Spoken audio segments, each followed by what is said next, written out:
All of this started because of this guy. This is Italo Calvino, a French author. I stumbled upon one of his masterpieces last year, Invisible Cities. Now, without any spoiler, because this book deserves a volume about itself, this book is about Venice, as per my limited understanding. But something about this book just blew me away. To understand that, we need to go back in time, 1960 to be particular. That's when the Oulipo movement started. Italo Calvino was a part of that movement. I won't embarrass myself by failing to make the French translation, but a bird's eye view, it was a group of French authors and mathematicians who tried a new way of writing. Writing using constraints, using made-up rules on your writings to discover where it takes you. Sounds counterintuitive. How exactly restricting the flow is going to make people more creative? Well, to answer that question, this is our first exhibit. What is this, you might ask? It's called The 100,000 Billion Sonnets, brainchild of the writers out of Oulipo. How it works is simple though. A sonnet has 14 lines. He wrote 10 sonnets. And you can think of any 14-digit number. Try that permutation and it would still be a grammatically and syntactically correct sonnet. Sadly, no one has the time to read all the sonnets. A lifetime won't suffice. And the people till date haven't gotten all the sonnets using computers. It's just too much.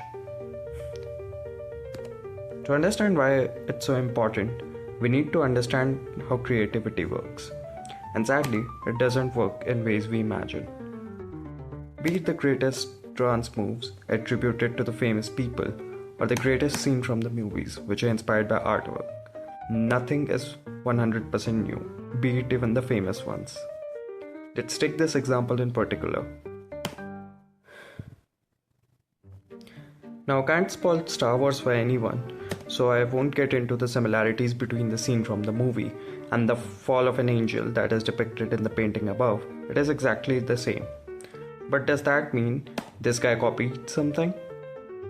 Quite the opposite. Although they retold a story, but they took a biblical story and set it in space. That's definitely something. Now let's talk about a recent example. If you haven't been living under a rock, you know this song. Even if you don't, let's call it a day by saying it's a very famous song by a Malayali rapper, which made it to Billboard. Now the rapper Hanuman Kind was also inspired by someone for parts of the song. And he wears this out on his sleeve. What could be better than that? Because think of it this way.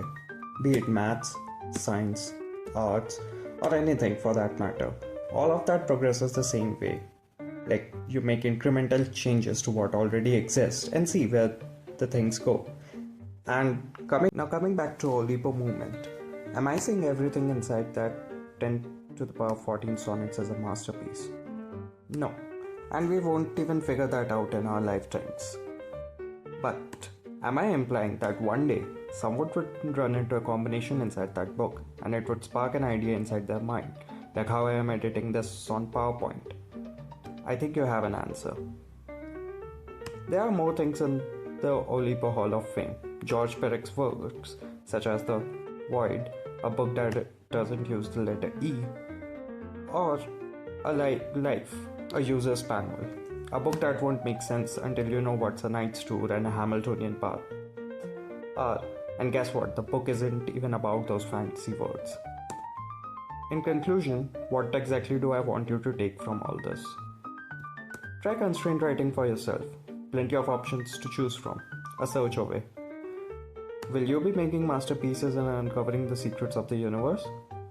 I won't bet on that. Chances aren't zero though. You can try. But will you have fun and maybe a new way of thinking or a new tangent to base your life on? Well, that I can assure.